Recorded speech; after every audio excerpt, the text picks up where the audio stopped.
Hello friends, मैं रचना आज आप सामने बात करने वाली हूँ वाइस प्रेसिडेंट यानी कि उपराष्ट्रपति के बारे में।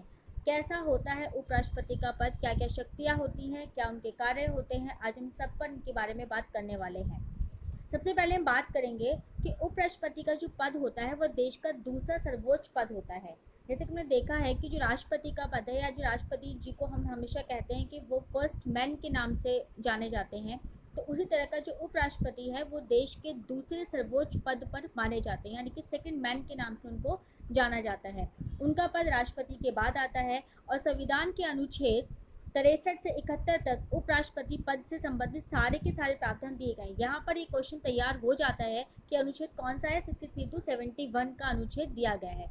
भारत के जो उपराष्ट्रपति हैं वो पूरी विरल परिस्थितियों में राष्ट्रपति के सारे कर्तव्य निभाने के लिए चुने जाते हैं। यानी कि जब भी कभी भी ऐसा होता है कि राष्ट्रपति अपने पद पर नहीं है या निर्वाह नहीं कर पा रहे किसी वजह से, या तो उनकी तबीयत खराब है या उनकी अकारण मृत्यु हो गई है या उन्हें अकारण किसी भी तरीके से उनको पद अपना छोड़ना पड़ गया है, तो उस टाइम पे उपराष्ट्रपति ही कैसे होते हैं कि जो उस सारे काम को संभालते हैं। और उपराष्ट्रपति राज्यसभा के प्रदेश सभापति भी होते हैं। ध्यान रखिएगा, राज्यसभा के। और एक और इसमें क्वेश्चन निकल के आता है, राष्ट्रपति किसके थे? लोकसभा के। उसके बाद हम बात करेंगे, ये देखिए हमारे जो हैं भारत के जो प्रथम उपराष्ट्रपति हैं ये है हमारे। आप इसका क्वेश्चन मुझे आंसर कमेंट बॉक्स में लिख कर दीजिएगा। मैं इसका नाम आपको नहीं बताने वाली हूँ कि आप बताइएगा कि प्रथम उपराष्ट्रपति कौन थे। बहुत ही फेमस थे और मैं आपको एक छोटा सा हिंट दे देती हूँ, जो हम शिक्षक दिवस मनाते हैं वो भी इन्हीं के नाम पर बनाते हैं। उपराष्ट्रपति का निर्वाचन किस प्रकार होता है? उपराष्ट्रपति का निर्वाचन की जो विधि है वो जनता द्वारा कभी भी चुने नहीं जाते हैं, बिल्कुल राष्ट्रपति जी के द्वारा ही। उपराष्ट्रपति भी कभी भी जनता के द्वारा सीधे नहीं चुने जाते, जबकि इनका जो है परोक्ष विधि के द्वारा इनका चुनाव किया जाता है और इसका जो प्रावधान है अनुच्छेद 66 में दिया गया है। उपराष्ट्रपति का निर्वाचन संसद के दोनों सदनों के सदस्यों से मिलकर बनने वाले निर्वाचक गणों के सदस्यों द्वारा अनुपातिक प्रतिनिधि के द्वारा होता है, जिसको हम बोलते हैं एकल संक्रमणीय मत द्वारा। एकल संक्रमणीय मत, जो मैं आपको पूरी से ब्रीफ से समझाया था कि ऐसा निर्वाचन जो होता है इसमें गुप्त मतदान किया जाता है। इसमें दोनों जो सदन हैं उनके सदस्य मिलते हैं आपस में, एक निर्वाचक गण को सदस्यों के द्वारा एक अनुपातिक प्रतिनिधि के द्वारा किया जाता है और इसमें जो है एक बहुत अच्छे से प्रावधान दिया जाता है। उपराष्ट्रपति संसद के किसी सदन या किसी राज्य के विधानमंडल के किसी सदन का सदस्य नहीं होता। यदि संसद के किसी सदन के या वो किसी राज्य के विधानमंडल के किसी भी सदन के सदस्य होते हैं तो उपराष्ट्रपति के पद पर निर्वाचित नहीं समझे जाते हैं, जब तक कि उनको उपराष्ट्रपति का पद की जो वो ग्रहण करेंगे तो उस टाइम पे उनको अपना जो भी पद होता है उसको खाली करना पड़ता है। यानी कि अगर कभी ऐसा होता भी है कि वो किसी सदन के सदस्य हैं या किसी भी मंडल के सदस्य हैं तो उनको पद ग्रहण करने की तारीख से पहले उनको अपना जो पद है वो खाली करना पड़ता है। उपराष्ट्रपति पद के लिए क्या क्या योग्यताएं होती हैं? योग्यताएं बहुत ही सिंपल हैं। भारत के नागरिक होने चाहिए, 35 वर्ष की उनकी आयु होनी चाहिए और राज्यसभा के सदस्य के निर्वाचित होने के लिए जो राज्यसभा का सदस्य का चुनाव होता है उनकी जो भी योग्यता होती है वो सारी की सारी पूरी करते हो। क्यों करते हो? राज्यसभा की क्यों करते हो? क्योंकि राज्यसभा के प्रदेश सभापति भी उपराष्ट्रपति ही होते हैं। उसके बाद है उपराष्ट्रपति की शपथ। उपराष्ट्रपति की शपथ किस प्रकार होती है, कौन लेता है? तो पद ग्रहण करने के पहले उपराष्ट्रपति को शपथ जो दिलवाई जाती है वो राष्ट्रपति द्वारा या उनके नियुक्त किसी व्यक्ति के द्वारा दिलवाई जाती है। अपने शपथ में उपराष्ट्रपति संविधान के प्रति सच्ची श्रद्धा और निष्ठा और अपने कर्तव्य का निर्वाह करने के लिए पूरी शपथ लेते हैं।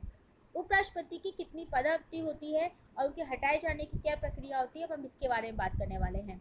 उपराष्ट्रपति की पदावधि उसकी ग्रहण करने से लेकर 5 वर्ष तक होती है, यानी कि वो केवल 5 वर्ष तक चुने जाते हैं और ये 2 आधारों पर अपने पद से मुक्त हो सकते हैं। पहले तो ये अगर राष्ट्रपति को संबोधित अपना एक हस्ताक्षर युक्त त्यागपत्र दे दे और या फिर उन्हें उनके पद से खुद ही हटा दिया, या तो वो कहते हैं कि या तो रेजोल्यूशन लेटर उनको दे दे या उन्हें खुद से पद से हटा दिया जाए, तो वो दूसरी 2 बातें हो सकती है, वरना 5 वर्ष तक अपने पद पर बने रहते हैं। उपराष्ट्रपति को हटाने के लिए औपचारिक महाभियोग की आवश्यकता नहीं होती, जैसे कि पापड़ एक राष्ट्रपति पर चलती है, ऐसा कोई नहीं होता।